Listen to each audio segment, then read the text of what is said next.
Finally, let's look at the quests that are related to the previous maps that link up somehow to the circumstances found in the third map. They don't really at all for the most part. So the only reason they exist on the third map is to make sure that there's enough content for the Forlorn swords, I believe. Otherwise, I can't see why most of this couldn't exist in Quinacht. The Forlorn swords only took me about 20 hours to clear out, and about a quarter of that time was done doing these quests. So these 4 quests are the First Men. I sense the presence of a soul. The veil stirs. Sweet Dreams of the Children of Morrigan and its additional quests.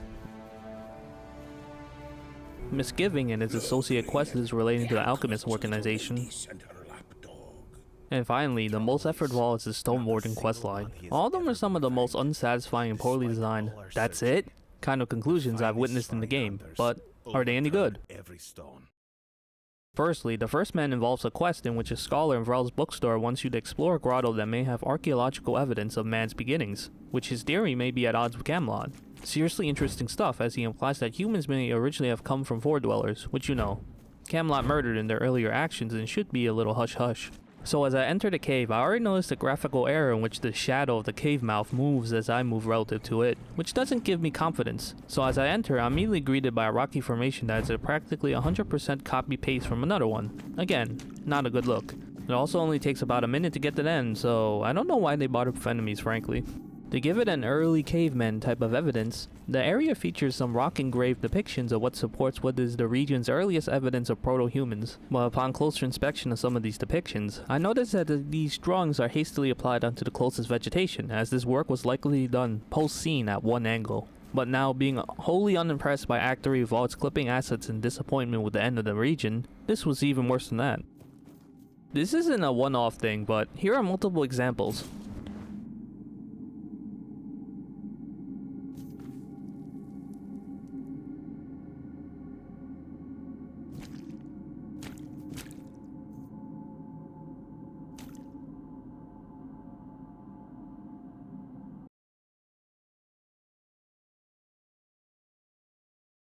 So, I attempt to talk to this construct and I'm greeted by the odd bug of being unable to do so.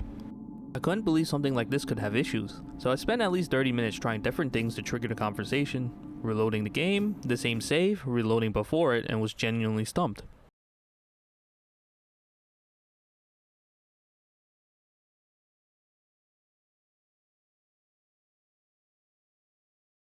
Thank goodness for the Steam forums, as the temporary solution is to spam the use key to speak behind its left shoulder, something I would never thought to do. The presence of a soul. The veil stirs. I awaken. I am the observation construct, set here long ago by my creators. Of them, no trace remains, only silence. Yet you bear the soul mark of a creator. Faint, flickering, but there shall I speak what I have seen. Time is not mine to measure.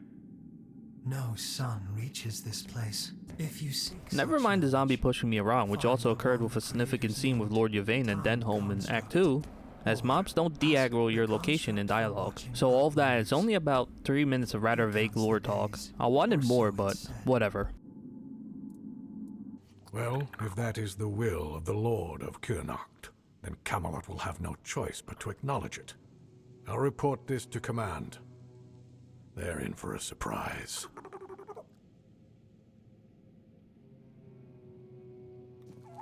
You heard what Denholm said. Camelot won't dare touch the men here as long as I lead the expedition for the Holy Grail. Take this as a memento of our meeting.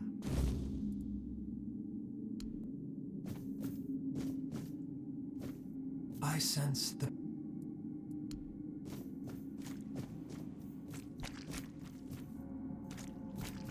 Oh, hello there. Okay, upon returning, he thanks me for my efforts and he says, Thank you. Here, take this for your reward and for your efforts for uncovering the artifact. I think they forgot to provide an item as a reward for some quests, as they've only recently fixed the issue of implementing rewards. Yes, implementing as in it's not a bug. For some of the quests as of 1.07, I believe. This begs the question of, well, what other quests currently also don't have rewards at the moment? And why is this even a thing for the 1.0 release of the game? Somehow, I don't see much talk about why entire quest lines can end with the expected rewards that can be missing for Act 3 quests. So if you're one of those people who played prior to the latest updates, there's only EXP. Neat. For all the effort then, for the people who played at launch, you get nothing.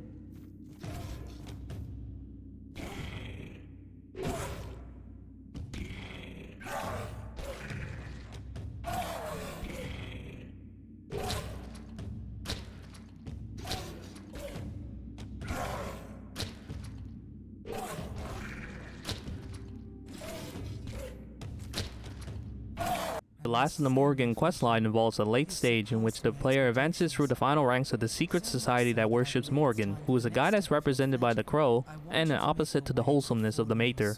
This secret society of followers has ruled Avalon far prior to Camelot, and their objective has always been to shift outcomes of events via the shadows.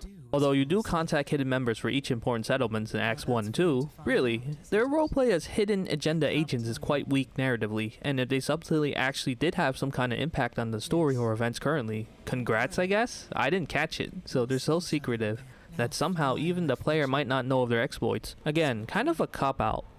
This is the type of writing involvement that implies that they are doing something, but in reality it really means that they aren't doing anything at all. Right, speaking of involvements in groups, secret or not, you may join the secret group, the Alchemist group, or the smithing Stonewardens. Joining them literally has zero in-game repercussions and no changes in the direct story itself as you choose them, as they only relate to decisions you make as side quests. Because they are side quests, your involvement with them is shallow, as I don't think I've seen any unique dialogue options concerning these groups outside of the scope of those directly related to the quest. Even then, once they serve their purpose of advancing the events of the side story, they become irrelevant as they will not speak to you again. Somehow, only the Children of Morrigan Questline provide you with unique gear and throughout the experience, so these roles are all but titles and don't feature anything other than a short statement at the end of the game. At this point, you have upped the ranks enough to be provided yet another special assignment by Self, who is in charge. So you walk across this giant sword for some reason to sleep in a huge nest to wake up in an alternate reality in which you meet two members who appear before you, and they got the same synced animation. Again, not a great start, and in fact this doubling of animation is actually found in the Alchemist Questline in Quinnock with a trio phase. Unfortunately, it seems like they didn't polish most of Act 2 before going to Act 3, but yeah, pretty distracting overall. We have Sympathy and Trickster, two followers of the highest rank who have failed a mission or were punished with death, yet are allowed to live in this realm as Morrigan liked them enough. Well, these two tell you now if you haven't noticed already, this is quite the cutthroat society, so you gotta fight someone else up in the ranks, as apparently they like to thin out great upcomers if there are too many. So here's Luff, another fledgling nearing the high crow status who has no audible lines for some reason. 14-second fight, by the way. I'm assuming give it your all applies to himself in a self-pep talk speech.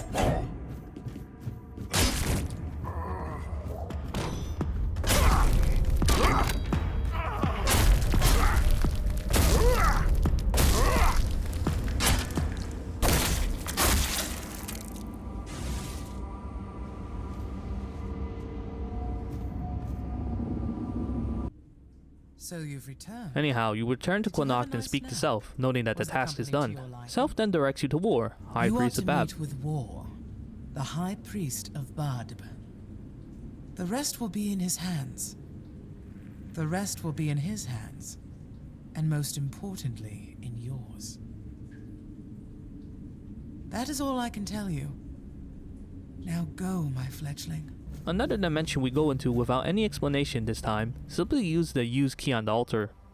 Alright then. So War is actually Vidar, who I actually couldn't remember as the initial NPC that got you involved with the Children of Morrigan to begin with, as you freed him from imprisonment in Act 1.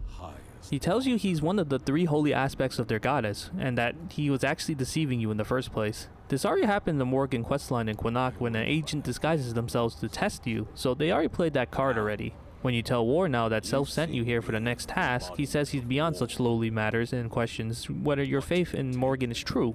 So now you go to the Korax or the Goddess's Herald, you know, the giant bird that you've seen in Quinac. By the way, Korax is just crow in Latin, so that's kinda on the nose, but alright. Priest that he is, he thinks the appearance of the Korax signifies a new turning point for the children to step out of the shadows and to reign over Avalon. But he isn't sure. He wants to send us to ask the bird as he had a vision of a meeting between you and the Korax. So where's the location? Back at the same nest in the Forlorn Swords, of course. And I will ensure her will becomes.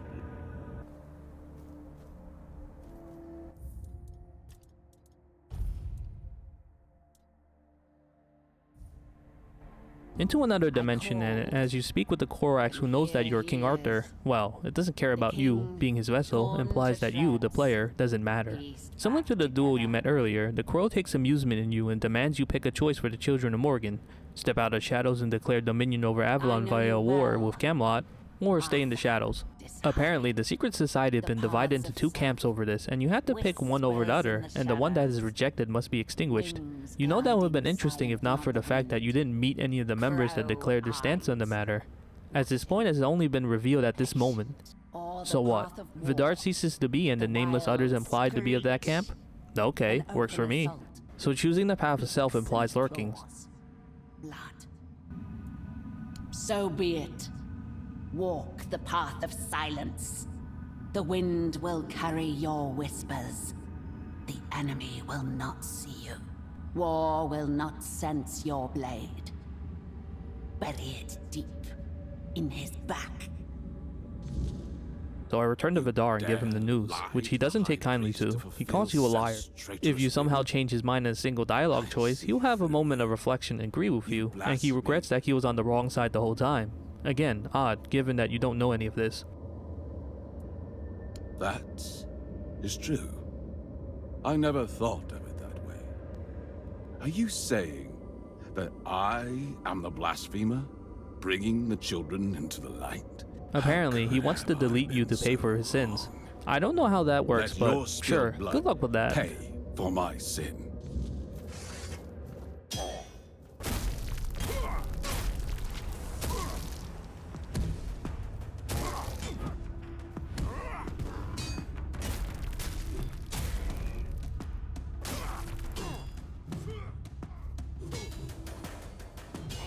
So because the combat is so unchallenging at this point, I decided to give myself some fun by messing around and parrying him. Plus points for the finisher, right?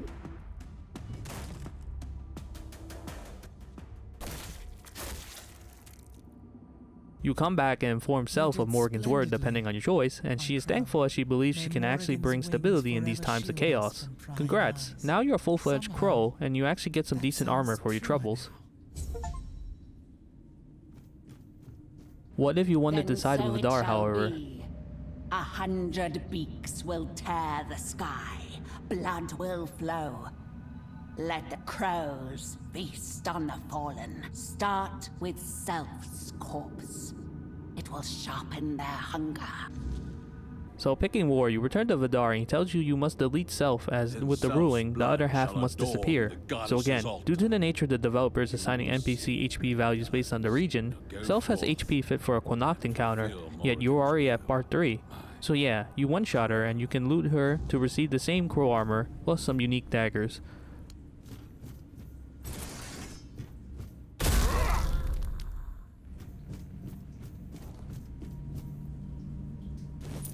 So there are presumed henchmen in the area and they just don't attack you or anything. Attacking them also doesn't aggro others, and after the task, it just abruptly ends. No statement or return to Vidar. At least Self's version has some small words afterwards, but that's the end until you see the credits. I think Self's option is clearly the better one. But hold on, if you thought your new rank allows you to rub shoulders with top brass, presumably because you're a crow with Vidar's option as well, you'd be wrong. Being a crow doesn't unlock a new quest or to do something significant or even allow you to speak further. A notable issue for most quests, once they're utilized for their purpose, they don't have anything to say.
So on to the Alchemists.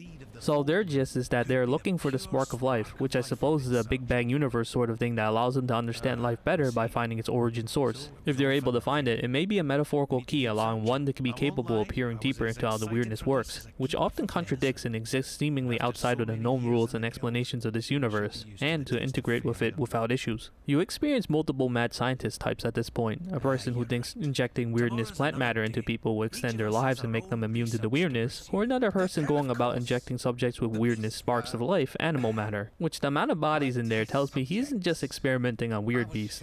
Anyhow, you meet Alma again, one of the few normal alchemists, who is one of the guild's safety and morality members responsible for occasionally checking up on the alchemists to see if their work doesn't get out of hand. Violent cleanups occur otherwise. Initially, she has her own side quests requesting for various brains of creatures for experimentation purposes in Connacht, and after that, you may assist her further by retrieving an Ice Reaver brain, which she had planned with the help of the Del Rita, but that led to many of their grime circumstances. So, she wants you to go to the transaction site in her place to smooth things out. Their current emotional state, well, it's a dangerous mix. She is actually in the Forlorn Swords too, by the way, but for whatever reason, they don't give her any dialogue options if you talk to her prior to the exchange. Until next.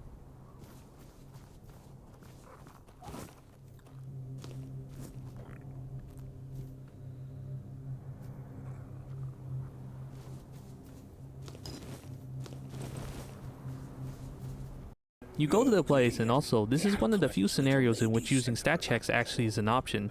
So stat check options are pretty rare overall, the most notable probably being maggots if you want him to live, but otherwise is heavily underutilized. And we've got no answers for you. Don't you drag this out, outsider. For your own sake. Raylan, this bastard's up to something. Or he's not his head. Aye. Last chance. Either we finish the deal, or we settle this another way. So, got the gold.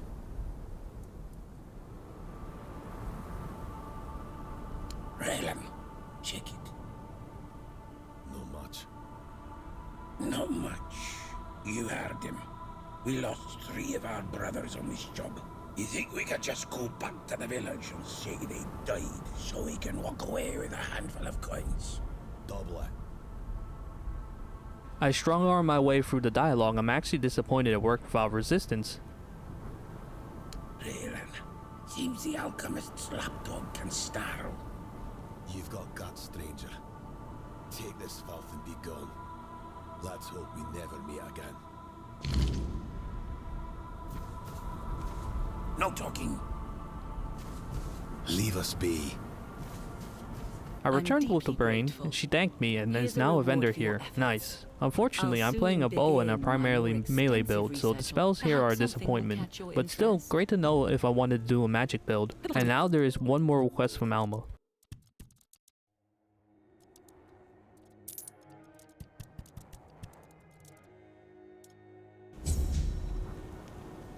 So remember the part about the crazy scientist? Yeah, I hate to spoil it, but this Dolph Jonkier fellow is also one of them. Supposedly missing in this region doing whatever he's doing. So I actually met this guy earlier while I was doing some of the Sven tribe quests, and meeting him there doesn't have any dialogue options prior to the side quest either. Once again, an NPC that is only useful in the context of the side quest.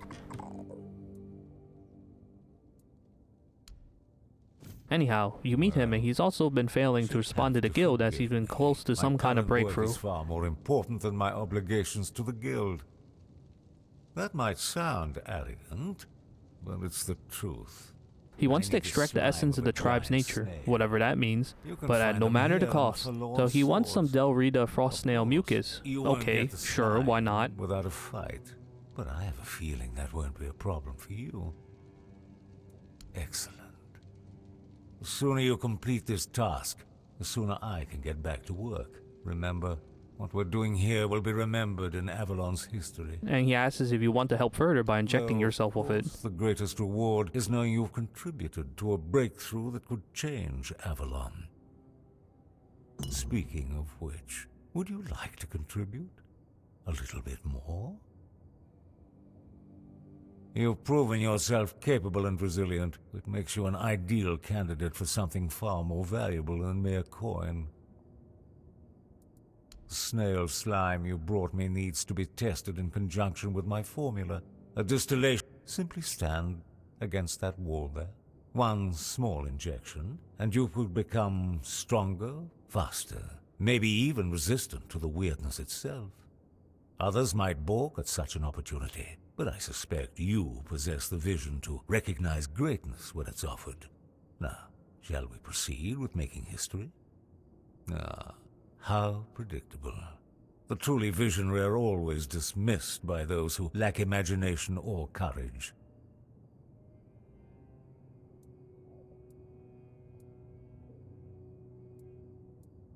The injection will only take a moment.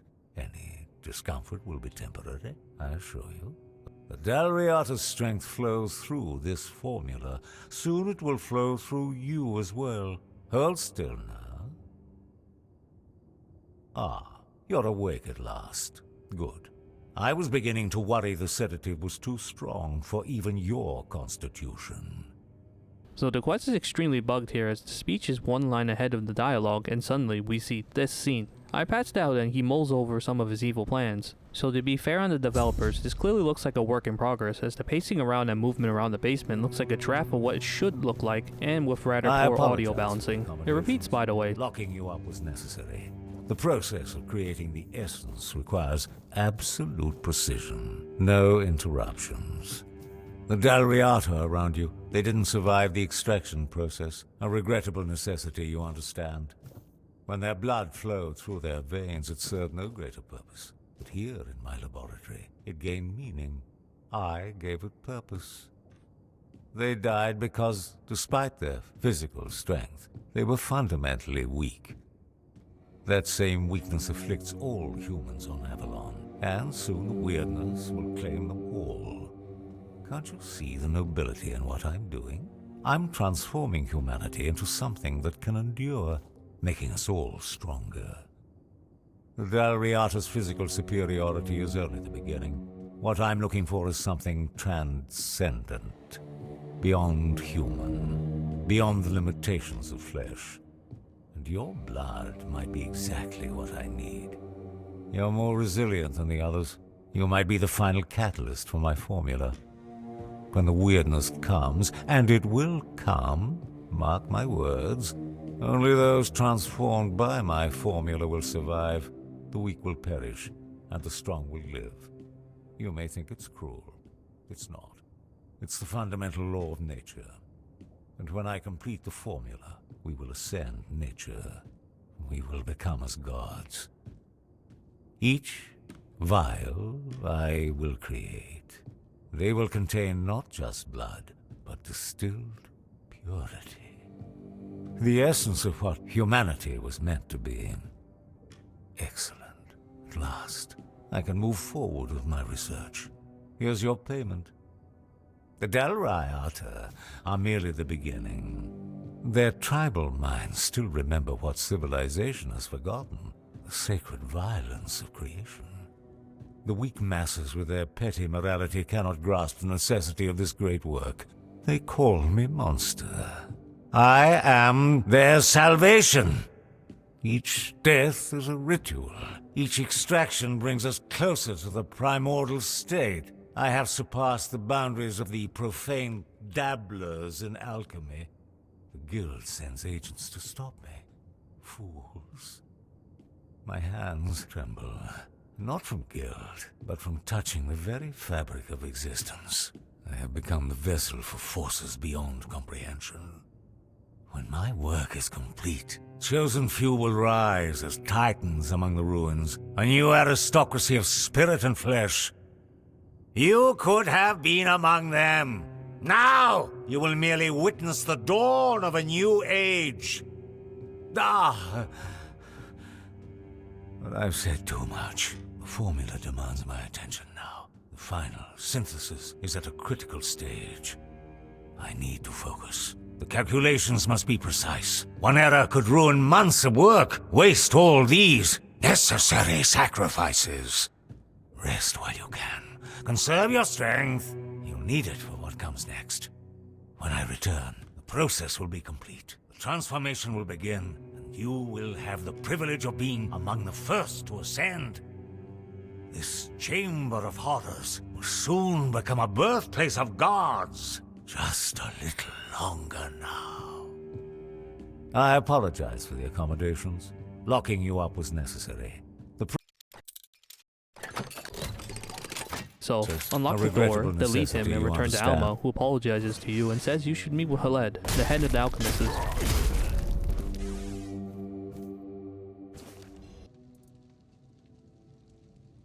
What? Let me see those notes. Dolph, you deranged, twisted old man. I apologize. I'm just a bit shocked. I knew Dolph had unconventional ideas, but this goes far beyond what I ever imagined. There's something seriously wrong in our guild. Thank you for bringing this to light.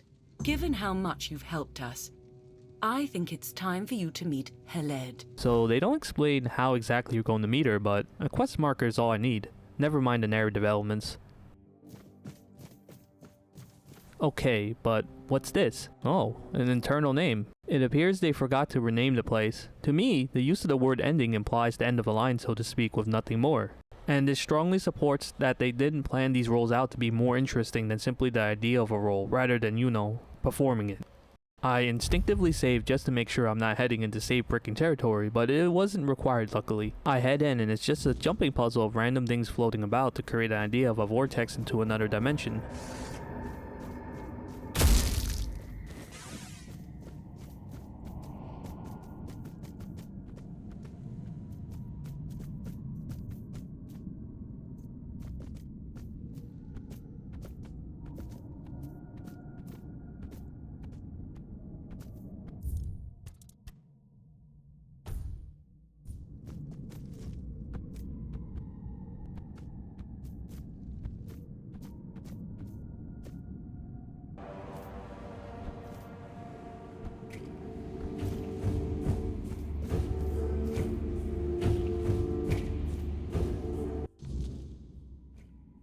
Inside the laboratory is Haled, who shares the same drive model as any other one you could find in Quinnock. She explains a lot of the background of the alchemists and repeats how a drive is formed. It is an odd choice to repeat this every time you meet one in the side story, this being every act, with Act 2's encounter specifically being part of the Alchemist storyline, and here now at the end of the questline at Act 3, while they didn't do so for things explaining such as who Vidar was. But yes, I am the head of the guild. And don't worry, I'm perfectly fine like this. Anyhow, if you're into the story, she notes that druids did use human sacrifices rarely to control the weirdness in new ways never thought possible. Yet, this is also a revulsion for the alchemists as they don't want to believe in necessary evils to fulfill their work. But it did happen, and the results were incredibly powerful. It allowed them to manipulate the weirdness in ways that were previously impossible. The force of creation, combined with the pure potential of the weirdness, created limitless possibilities. But the cost was too great for anyone with even the most basic of morals. Yes, I don't believe in necessary evils, or that the ends justify the means. We desperately need a breakthrough in mastering the weirdness, but I vowed to find a different way. A better way. So the final part involves you asking her, well, what are you up to here? So she reveals that human life is simply a peculiar form of energy and that she's found a way to substitute human energy via a replication of it. But it is still just energy. I believe so. In fact, that's one of the reasons I asked you here. After all the trouble we've put you through as a new member, I feel you've earned the privilege of seeing the fruits of our labor. Go on, take a look. It's just behind these doors. So walk forward to see an effigy or a homunculus type thing.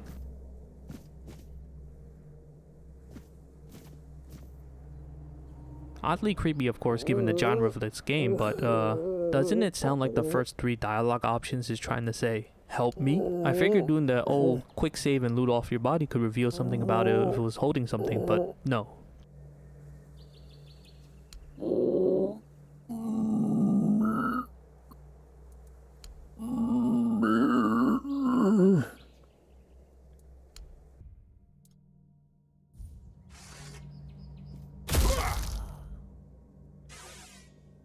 But returning back, she asks you, well, what do you think? I just noticed that by a strict code of conduct, she might be alluding to the crazy scientist types that alchemists like Alma like to clean up.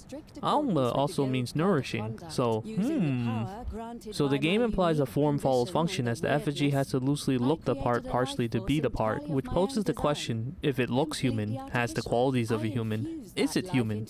Great philosophical question. But what does she want us to do with this ingenious invention of hers? Well, apparently, she wants to free herself from her dryad locational binding by testing the effigy as a human ritual sacrifice. Note how I just talked about druids and sacrifices a few moments ago.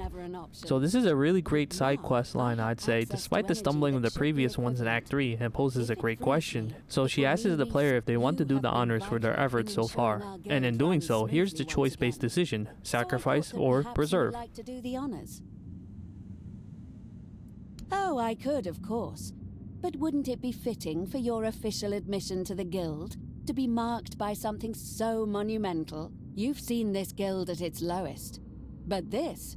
So I think that unfortunately they fumbled the ball really hard here. If you appeal to your humanities and think that the effigy is a human being and shouldn't be sacrificed as it opposes what the Alchemy Guild is against as necessary evils and is cruel in its own right, she retorts it's simply energy given form, or an illusion that compels likeliness to what it mimics or seems to. Okay, fine, sure. The amount of information provided in totality doesn't really give me enough to go off of to make my choice whether or not the effigy is human or not. A life that is nothing but energy to be used. It doesn't feel...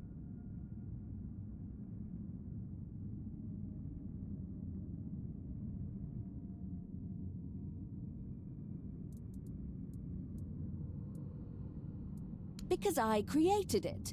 Do you truly think I don't know what I'm doing? That I held an entirely new life in my hands and was reckless with it? I am. As sure as I can be that the creature is merely a shell holding vital energy. Why do you?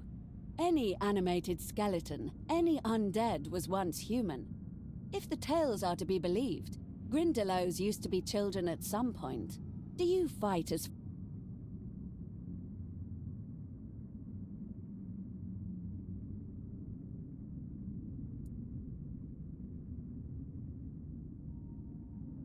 And the creature you're defending so fervently never had it in the first place. It's a construct.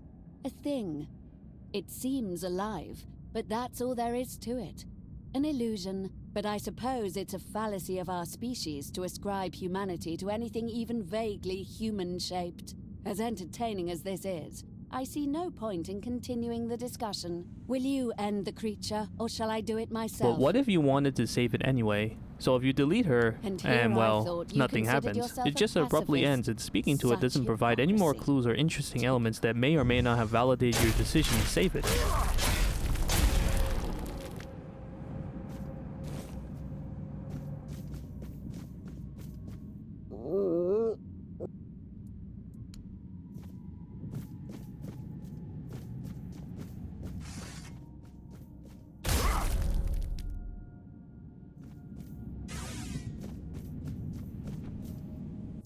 If you, however, help her, she confirms that the ritual that sacrifices a human doesn't mean it's human.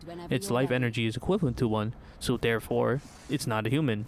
You even get an achievement that congratulates you, saying, unlock the spark of life and shape the future of the guild. So why would you pose a moral question that has a clear answer and rewards you for doing so, while the other option clearly is a false end, so to speak? That's not really a choice, therefore, if the game makes you feel as if you picked the wrong option. Again, a false sense of choice. Truly astonishing. I was right. All these years of searching have finally yielded the results I hoped for.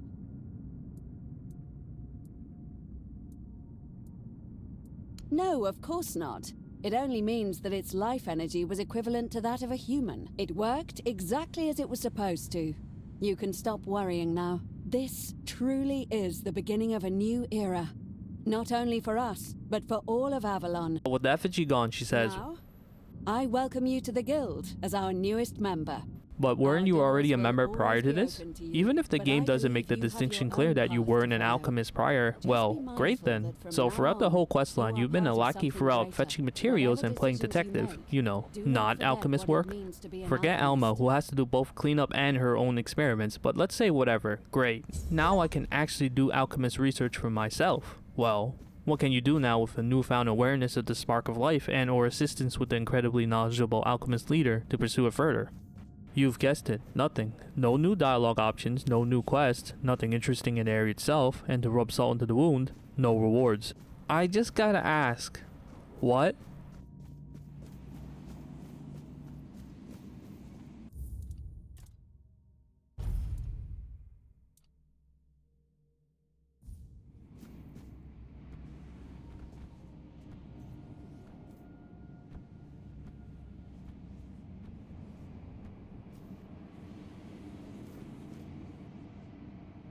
So as you may have guessed by now, a major complaint I have against this game is that the implied narrative fails to associate with gameplay. It's simply the fluff without the roleplay.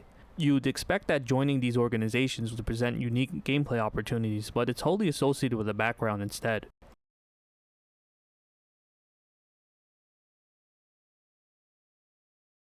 Alright, finally onto the Stonewardens. So the Stonewardens are apparently their own group of extraordinary smiths known to have even the weirdness at their disposal for crafting seriously impressive gear. So much so that the other tribes in the Del Rita overall provide an in-game mythos of their skill and legendary status. I think you might know where I'm going with this. So we met the Stonewardens prior to in the Morrigan Questline, as they had a part in crafting the weapon to defeat Durgiv regardless if you tried to do so yourself or not. Prior to Act 3, you are provided various means to ascertain their locations to learn their secrets, as multiple questlines will point you towards them, such as Rel, the smith at One Eye's camp, and Kavor at the Del Rita's camp in Quanacht, who all have side quests in which Kavor will vouch for you after you've proven your capabilities as a smith.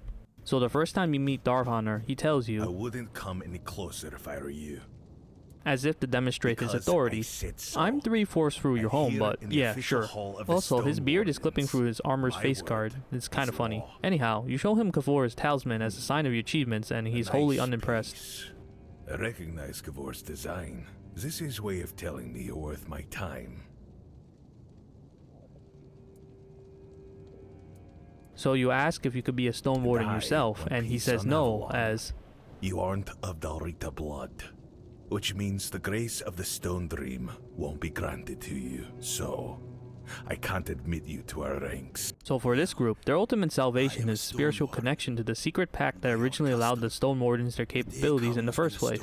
Through their wordsmithing, they become petrified, and in doing so, hope to become fully integrated with the minds and souls of their long line of Stonewarden brethren, in which they can supposedly pursue their craft in another dimensional state.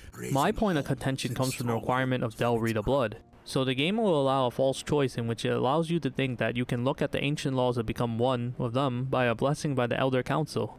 This is never relevant, as it just serves as background story, but never mind that, of course, we're going to get our way. The player always is an exception, a trailblazer in different ways, so at the time I was like, that's a different matter. I see no reason. He agrees, and the ancient right here for upcoming Stonewardens is to find a weird stone vein, which he conveniently marks out for you. It's just a cave, but given that it's supposed to be about mining, it checks out at least. I'm willing to risk giving you a small task. So inside, you actually find a rare enemy that is found in maybe 1 or 2 other places, the Crimson Creeper. It's just a rock bug. Do you like other kinds of bugs too? The video game jank form? So if an enemy projectile hits another enemy, they will fight each other instead of you. I feel like I'm playing Killing Floor, but at least that's intentional there. I even got the EXP for its efforts.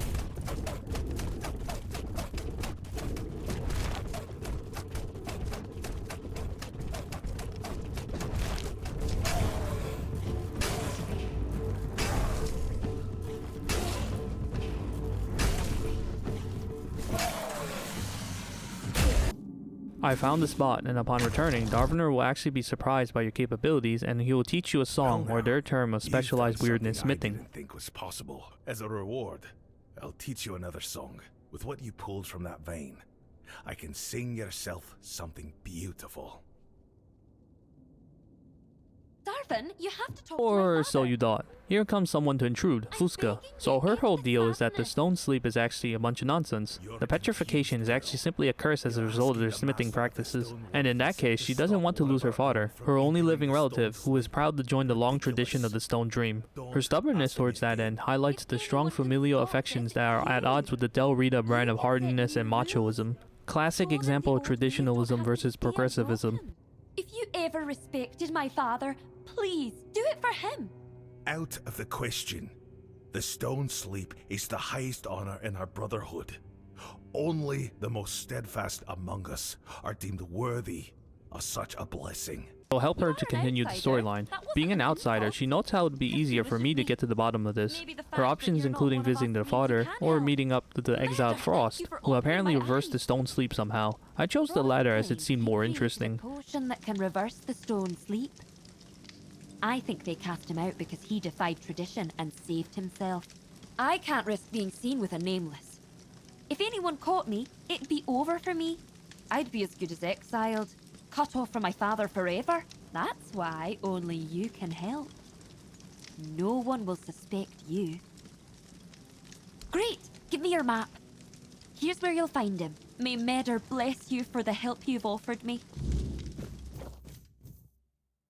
So here he is in a cave, and he's suspicious of you until you mention Fusca, which he agrees to provide you with the potion recipe, noting that if the petrification process is too far in, her father may not recover. It's tied to the soul.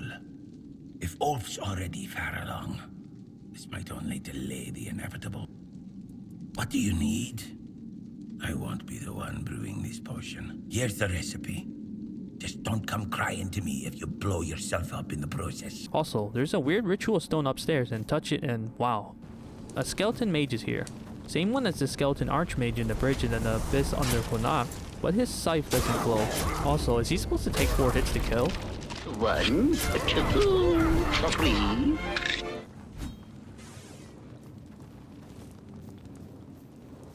What are you doing? No! Anyhow, I decided to craft a potion, force feed it to old man, and oh, ew, what is that? And realized in doing so, you've crippled him of his voice. At this point, I didn't really care for the alternative choice. So thankfully, the questline didn't break as I decided to tell Darvner my choice after the Durgiv fight, and he admonished me and it was even disgusted even. From where I stand, it seems like you two only thought about yourselves, not her father. Honestly, it's a miracle I can even tolerate you right now. Though perhaps there is a way but he can change his mind if I do something for him that none of the other Stonewardens have done. So he directs me to a location that is less than 100 steps away in the Ophir Mountain to recover the place, which is sealed by Durgiv, where the true intention of the Stonewardens are carried out. Cool rare detail of some actual yet implied interaction between the tribe and the Doi tribe, but it's been hand-waved away as they isolated each other as a plot point to reinforce the reduced scope of Act 3, however. This is to no avail as no Del Rita can get in, so we can make our way in instead. So he gives us a song to get in, probably the same one that he was going to provide us until Fusca cut in line. For the Del Rita. So he brought the whole thing down, sealed off the heart of our work, the place where the Brotherhood once fulfilled its true purpose. We've tried to clear it. We failed. I suspect magic was involved. Even the Thoid, those few who don't share our mutual dislike, would have no help. Here, this is the song we used to sing to get inside. It should work. I don't know why it doesn't work for us anymore. Maybe you'll find the right tones to move the blasted pile of stones. Anyhow, so the player asks, no, of course not. So my contention is here. There is no point in picking the other option originally, as you ask about a father here. Also, why would you miss out on more story or potentially more interesting content if that was a choice originally? The other brothers would never agree to break tradition. The Stonewarden Brotherhood is a brotherhood of the Del Rita. That's the end of it. I'm sorry. I won't stand in your way, but don't count on it. Not once in my lifetime has an outsider become Del Rita. Anyhow, he tells you what's the scenario. A bunch of no-good Ice Reavers have impeded the Forgeborn, who is responsible for, well, the Forge. Get in, experience another super short instance dungeon, and a pack means a pack. 5 Ice Reavers that you've already seen in the overworld are in here.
The Forgeborn isn't even all that interesting, it just stands there. You expect ice or something to actually make it seem like it's out of commission or something. Nice mace in the nearby chest, however. I go back and he says that there was also a trial essentially, and somehow he knows that you aren't normal to begin with. Makes sense given that they work with weirdness and are likely attuned to it. You learn what the Forgeborn is, a series of guardians created by a previous Stonewarden devised as a way to safeguard his secrets, but it also fuels the forge. No, it's not relevant later. And one of its darkest sins. Generations ago, a master named Orhan grew convinced the other brothers sought to steal his smithing secrets. In a frenzy of paranoia, he sang a guardian into being, then another, each more volatile than the last, until his creation slipped beyond his control. It's a miracle we managed to claim it, to bend its fire to our service without letting it slip into blood rage. Now you understand why its existence must remain secret. Were the Ulfr to learn what fuels our forge, it would be the end of the Brotherhood, with or without Thrigva to lead the charge. Whatever you say. Anyhow, you ask if there is more. Of course there is. He wants to delve into our secrets as he heard of our exploits in Connacht, as this, with your recent actions, imply Fort Dweller powers, which, spoilers again, Stonewardens utilize as their utmost secrecy of their arts. Anyhow, he also knows that we are King Arthur's vessel. Not a far stretch, considering that you are unchanged by the weirdness, but well, I've yet to see actual weirdness contextually present in what is a rather normal winter wonderland. So they talk about the weirdness as this eldritch type thing, hence weird as likely weird fiction kinds of logic bending, but I've yet to see anything actually show up in all the things I've done for him. There aren't any spooky effects such as with nighttime to signify an encroachment into our reality, and NPCs commonly stay outside at night anyhow. Basically, they imply that there are elements present, but they aren't visually demonstrated and are actually sorely lacking. Right, so, the next task. Ever had.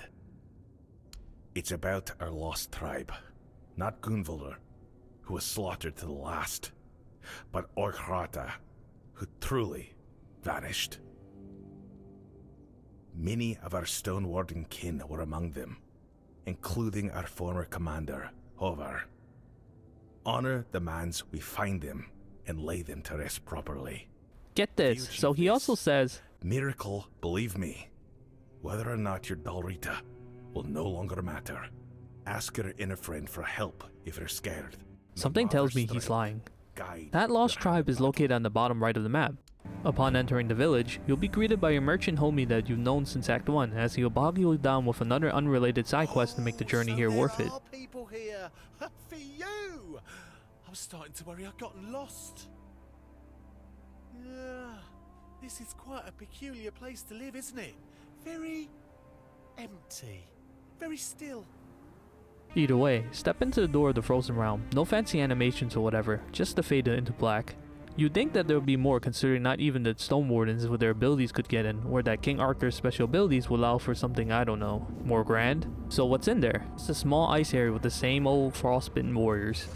The realm takes about 2 minutes at best to walk across, and there are 2 NPCs here that explain a goddess is responsible for the tribe's decay, one being the offender due to her foolish mishap as a priestess. So cold. It's so cold. Oh, Veiled One, have mercy on us. I should not have doubted. I never should have doubted. The Queen of Winter, the Veiled One, Kailach, she watched over us, blessed us with so many gifts. But we were unworthy. We betrayed her and now we pay the price.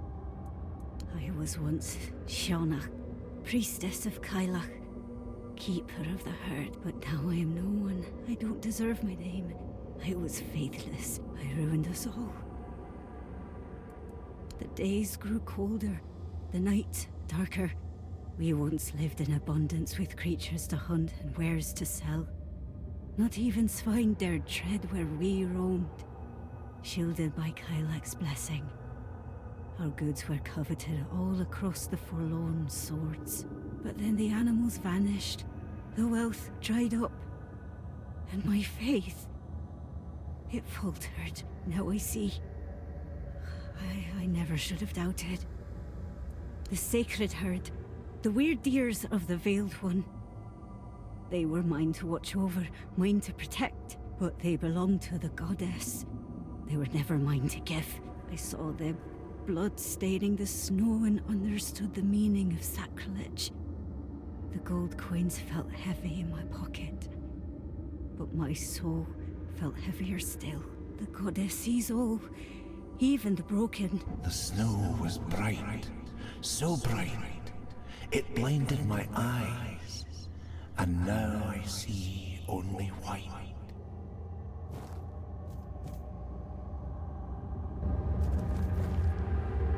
Here's Kalia, the Queen of Winter. She's just a dryad ice weaver model, and she wants the vessel to return outside as well. Everyone else here died. Notice how she says mortal to you, you know. All the other more than human figures have figured out that you are Arthur. The Korax, the Giant, and the Salient at the moment Davnir. Why wouldn't she notice this too? Seems like a lost opportunity. Oh, and as you can see, downed in like 3 hits. Some goddess she is. No loot either.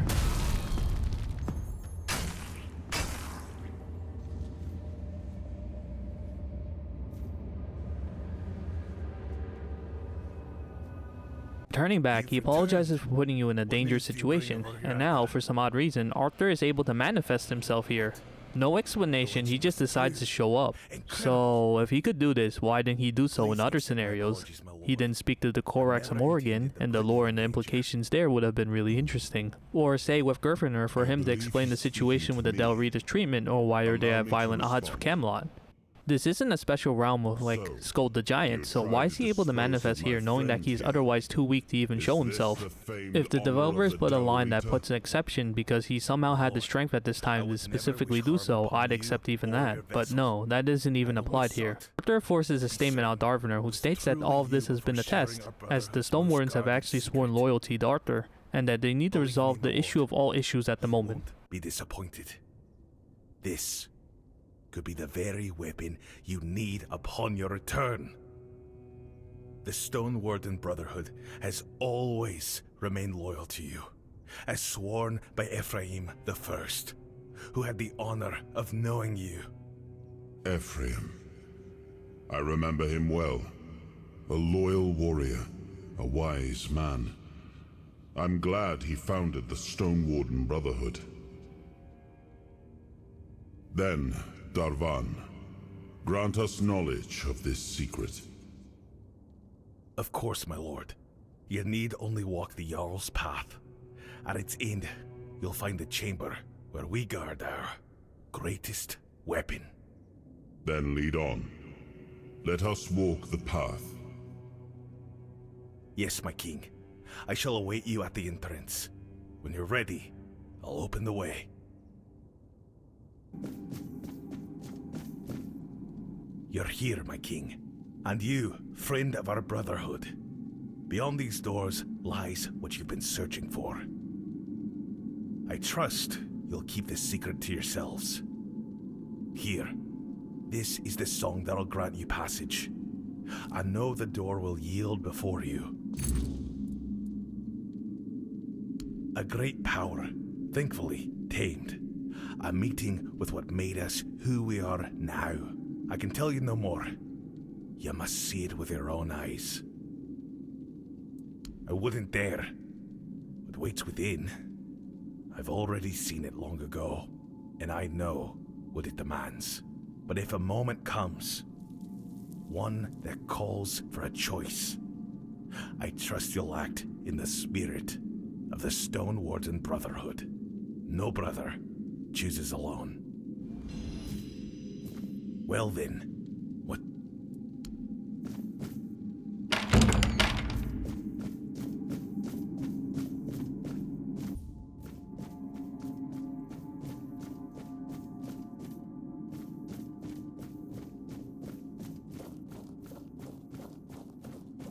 So the big secret is that the power of the Stonewardens have been granted, or shall I say coerced, by 2 Fordwellers imprisoned by the initial Stonewarden, who have taken advantage of the pair by the false premise of kindness amidst violence and intolerance. Only the Del Rita answered our call. In return, we shared the secret of singing weird steel from stone with them. We were friends once. Ephraim, known as the First, bound us with words of power. He said, "We will protect you and your knowledge will be ours." We thought that teaching you would grant us freedom.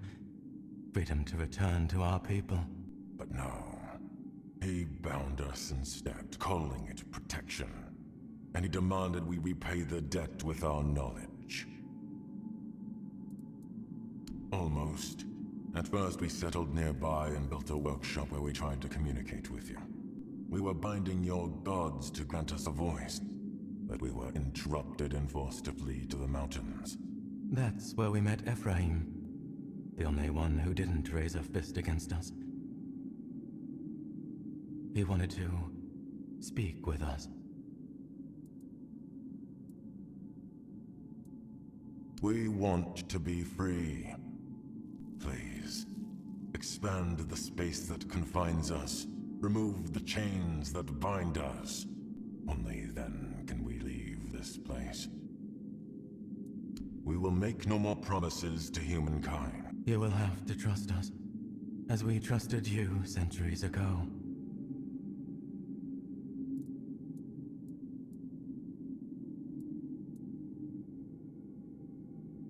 There is nothing to think about. Set us free.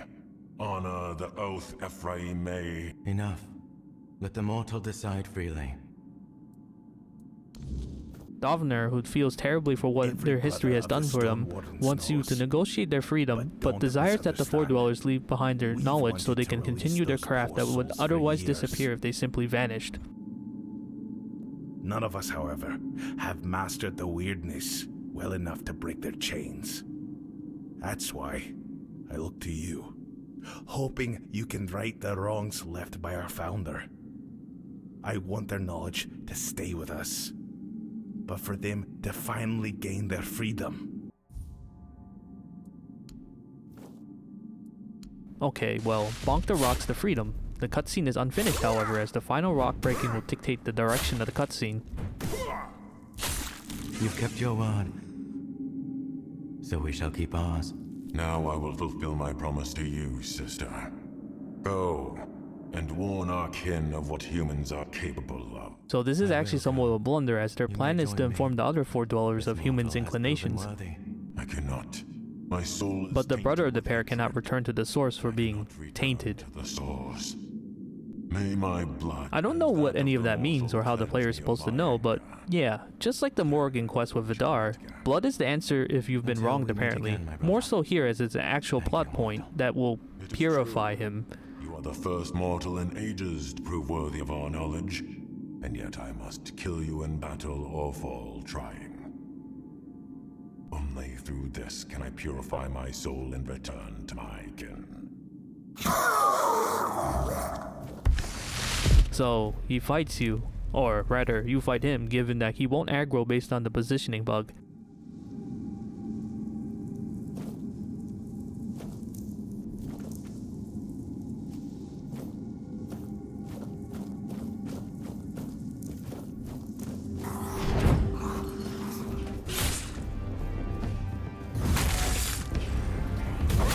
Three hits, really?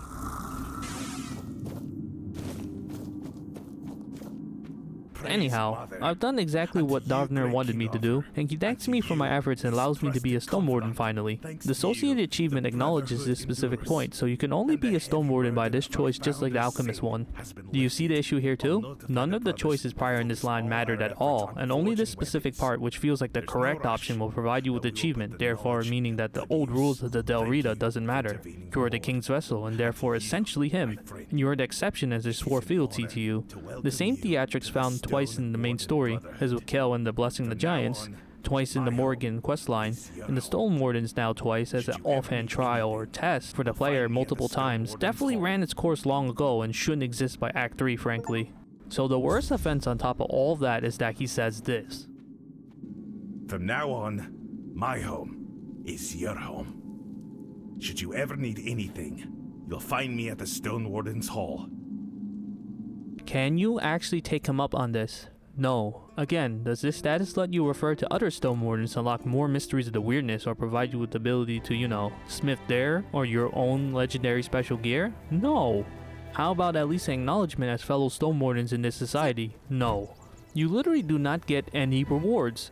The special songs that they have related to their stonesmithing abilities doesn't mean anything, it's just context fluff for the scenario. So a nearly 2 or 3 hour endgame segment of your time is spent on fetch quests, finding funny rocks, helping an old man or not, slaying some ice reavers and beating up an actual winter goddess, and now solving the quintessential issue of their continuation. And you get nothing? I don't know about you, but I expect something more grand as a conclusion. Frankly, just something. Anything overall than however this ended.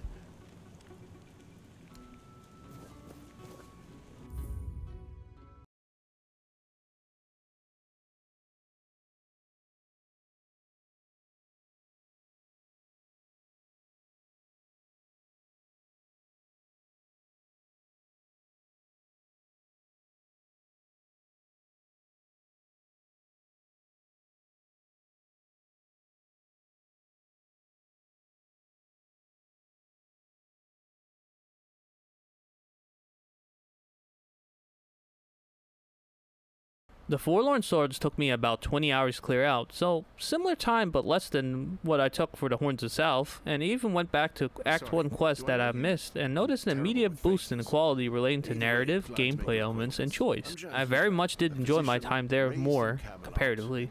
But yeah, there are many bugs in Act 3 as well. Attacking some friendly NPCs will not aggro their allies.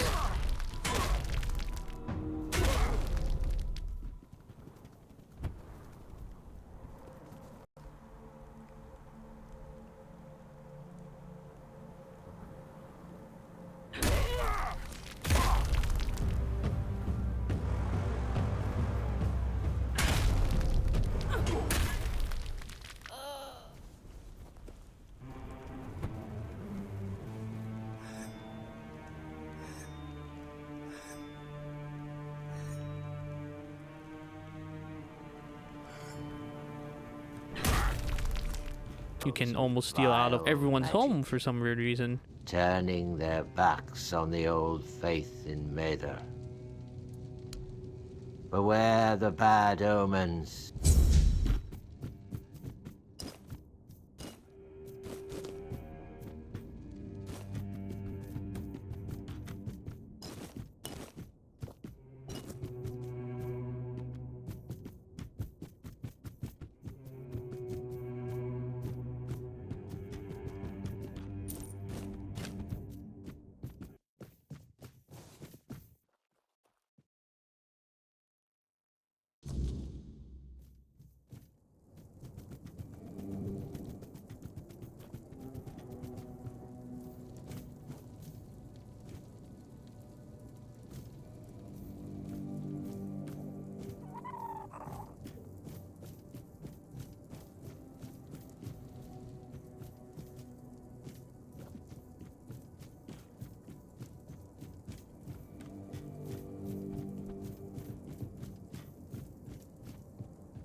Broken quests, which luckily for me I was able to advance through the worst ones.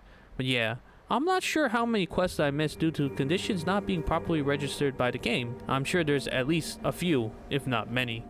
You're back. Thank the god. A stranger. Honestly, no. Like, what's going on with that standout shot of the four-dweller warrior in the release trailer and the screenshot? Yeah, I don't think I've actually seen that in the game. Let me know if that's actually something, you know, actually in the game. If I were to rate Act 3, then it would be about a 4 out of 10. Yeah, at the same time, also not fit for proper rating. I can feel the distinctive building blocks of what they're trying to go for, but it didn't work out, and frankly, it's hard to criticize it when I paid for like 20 bucks for the game. I had a great time overall initially, and then a not so great time by the time I reached the last act. With Act 3, it feels like the developers rushed to the finish line without working out the finer details of what has attracted the players in the first place. And instead, they've made this strange, streamlined experience instead, which they've effectively pigeonholed themselves to create a finale in a less than desirable manner to close it out.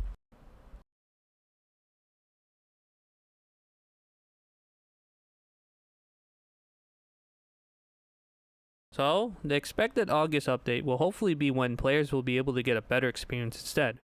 Perhaps the game will be in a fully remedied state in the far future with numerous updates with expansion or something.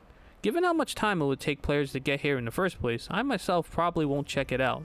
Act 3 feels structurally unsound that a total rework is required to fix this whole host of issues IMO.